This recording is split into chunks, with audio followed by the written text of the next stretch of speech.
네, 그리고 요것도 한번 볼게요. F. 지금 EPR이 FUTP로 돼 있죠.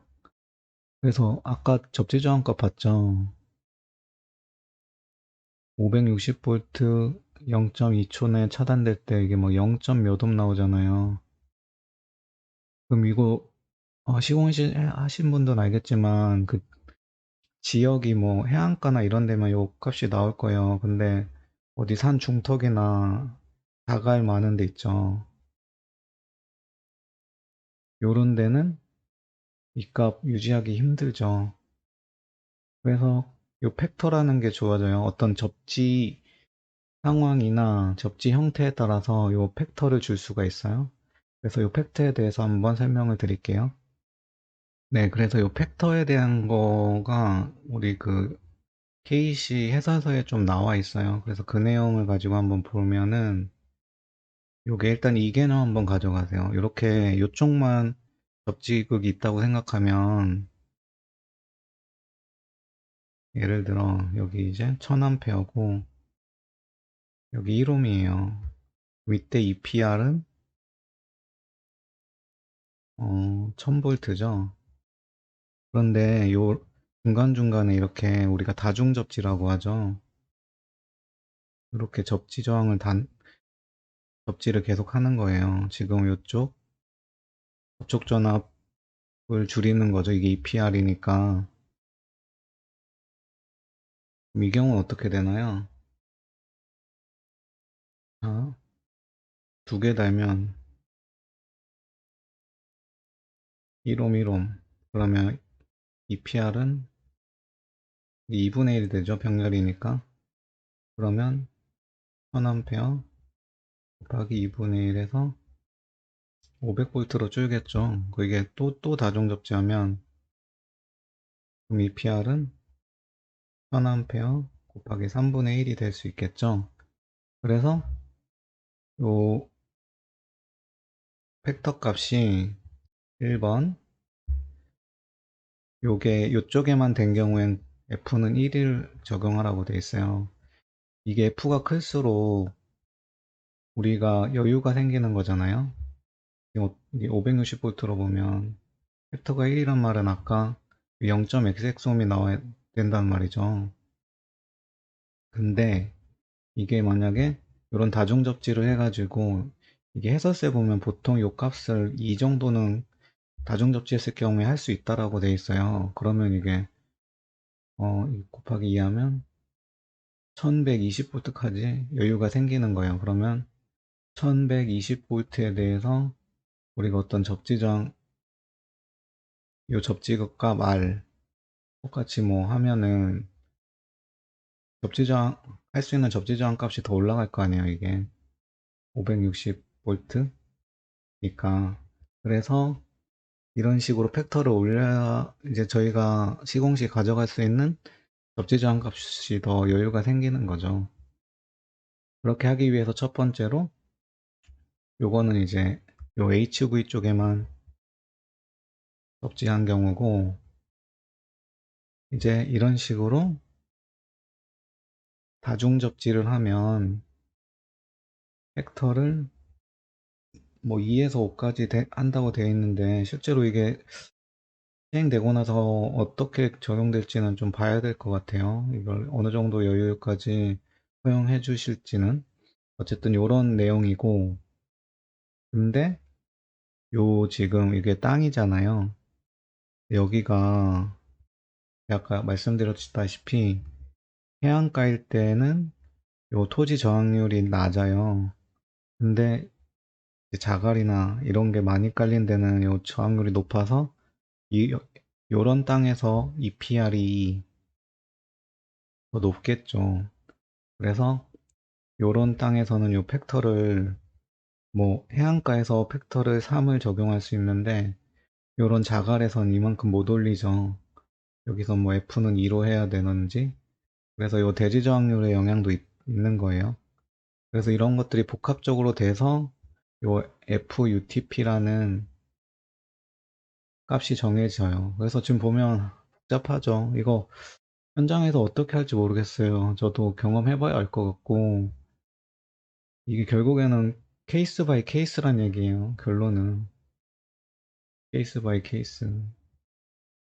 그 현장마다의 조건에 따라서 이거를 정해줘야 되는데, 왜냐면 요걸 정해져야 이제 요구되는 접지저항 값이 나올 거 아니에요. 그래서 시공을 하는 거고. 그래서 요 부분이 이렇게 좀 복잡해졌어요. 그래서 아마 이런 식으로 갈 것 같아요. 그래서 요런 내용입니다. 네, 그리고 이번엔 요 스트레스 전압 쪽 한번 볼게요.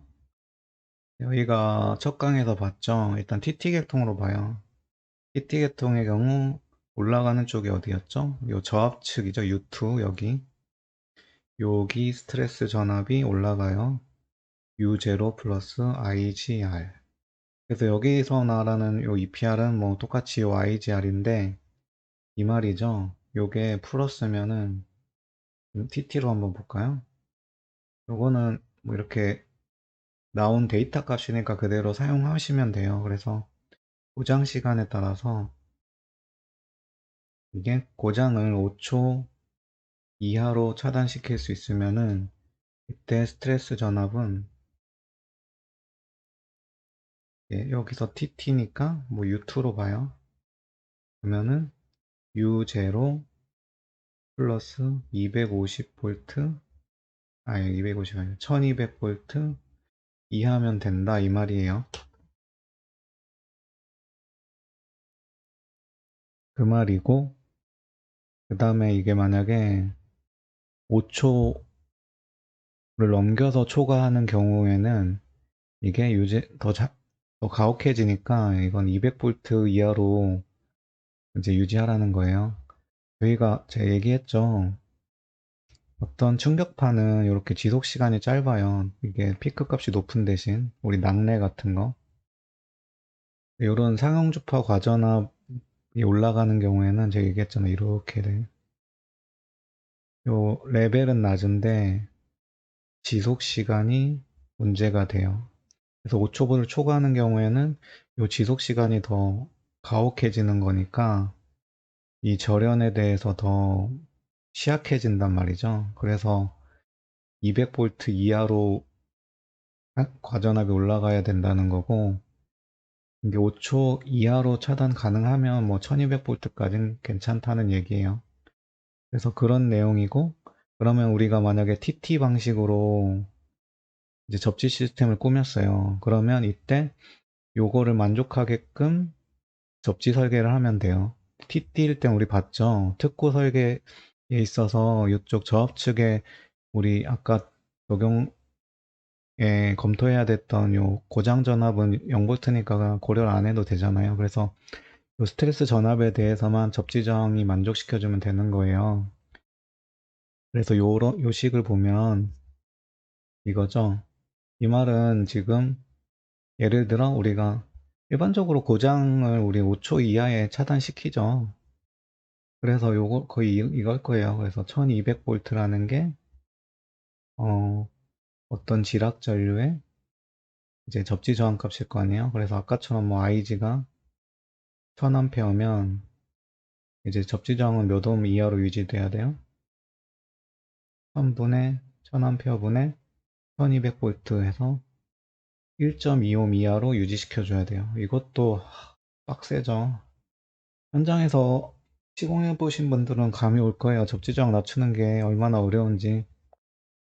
예, 그래서 뭐 그러려면은 요 지락 전류 자체를 낮춰야 되는 거고, 그러려면은 뭐 중성선의 NGR이라든지 이런 게 필요하겠죠.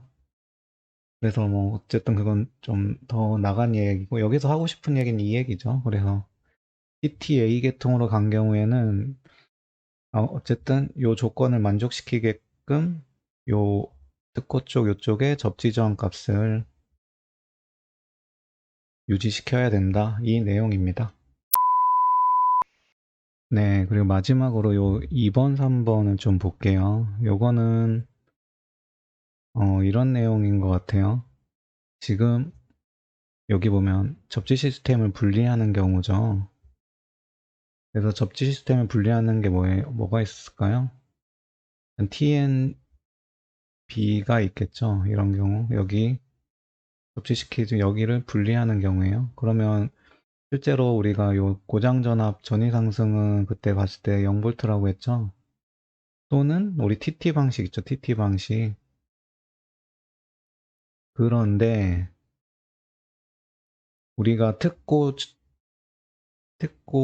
접지 설계라는 거는 또 IEEE나 IEC, 우리가 지금 보는 건 IEC 60364라는 저압에 대한 건데, 어쨌든 저압이랑 특고랑 연결되는 그 부분이기 때문에 저희가 지금 보고 있는 거고,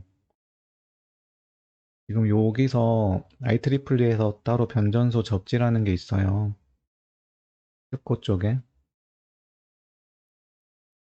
여기 보면은 이제 요런 게 나와요. 보폭전압과 접촉전압. 실제로 요 변전소 내와 같이 요게 가까운 경우에 있잖아요. 가까운 경우에. 그래서 요거를 다시 보면 이렇게 특고 외함이 있잖아요. 그래서 여기 접지가 돼서 여기가 변전소라고 봐요. 여기가. 실제로 우리가 아까 얘기했던 EPR이라는 게 여기 이제 지락전류가 흐르면 여기 전위가 제일 높고 이렇게 전위가 형성돼요. 이렇게. 그래서 여기에 어떤 사람이 있으면 여기 이렇게 접촉했을 때 이제 접촉전압이라는 거랑 그 다음에 접촉이 안 되더라도 요 전위차에 의해서 사람이 여기 서 있죠. 그러면 지금 밑에 이런 전위차가 있다고 봐요. 여기랑 여기 사이에 전위차가 있죠. 이것 때문에 또 위험해지는 게 이게 보폭전압이에요. 너무 깊게 가진 않을게요. 이거는 변전소 접지 부분에 나오는 거라서. 그래서 이런 허용 접촉 전압이나 허용 보폭 전압이라는 거를 만족하게끔 실제로 변전소 접지를 할 때 프로시저가 있어요. 그래서 그걸 만족하라는 말이에요. 근데 어차피 변전소 접지 프로시저에 이런 검토 과정이 있기 때문에 뭐 이거는 만족을 하게 설계가 되겠죠. 그래서 그 내용이라는 것만 알고 계시면 돼요. 그리고 이 내용도 비슷한 얘기죠. 접지 계통을 분리하는 것이 불가능한 경우에는 공통 통합 접지로 시공하여야 한다. 그래서 뭐 접지 계통을 분리하면은 이제 요 고장 전압이 제로잖아요. 그런데 이게 너무 가까운 계통 같은 경우에 이런 EPR이 생길 수 있다는 거예요. 그래서 이제 공통 통합 접지, 뭐 아까 제가 얘기했죠. 글로벌 접지 개념이에요. 이거는 등전이까지 되는. 그래서 전이차가 없도록 다 만들어 주라는 내용이에요. 그래서 2번, 3번은 이제 아까 그 조건에 대해서 만족하더라도 이런 특수한 경우에서는 그러니까 이거 두 개는 결론적으로 변전소 내에 얘기하는 거예요. 변전소 내. 그런 경우에는 이제 이것까지 만족을 시켜야 한다라는 내용입니다. 네, 그래서 저희가 한번 다 봤어요. 321이 요 321 자체 내용 그 케이시 보시면 내용이 뭐 많진 않은데 여기 너무 많은 내용이 좀 축약돼 있다고 해야 되나? 그런 거 있어요. 그래서 이걸 하나하나 해석하면 되게 아까 저희가 간단히 훑어봐도 엄청 많았잖아요. 이게 아마 두 편으로 나눠서 나갈 건데 그래서 어쨌든 좀 이해를 해야 되는 거는 첫 번째 제가 첫 개념 강의에서 했던 요 개념 요건 알고 가세요. 그래야 요 표가 이해가 되는 거예요.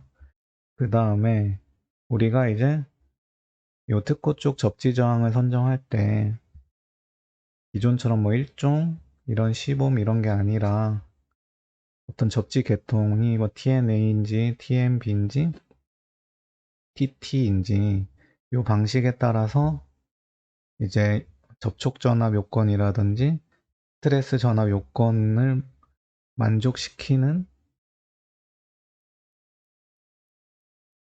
접지 저항을 선정하고 시공해야 된다. 요게 포인트예요. 요 두 개가 어떻게 보면 요 321에서 제일 중요한 내용이니까 좀 100% 이해는 못 하시더라도 아 요런 거구나 하면서 뭐 현장에서 시공을 하시든 이제 기술사 공부를 하시든 아니면 이제 기사 공부하시는 분들은 요 표 정도는 제가 따로 정리할게요. 간단하게. 그래서 아시면 될 것 같습니다. 이상으로 321에 대한 KC 강의를 마치겠습니다. 감사합니다. 이번 영상도 많은 분들에게 개념 원리를 통해 쉽게 이해가 되셨으면 좋겠습니다. 오늘 영상 좋으셨으면 구독, 좋아요 한 번씩 부탁드리겠습니다.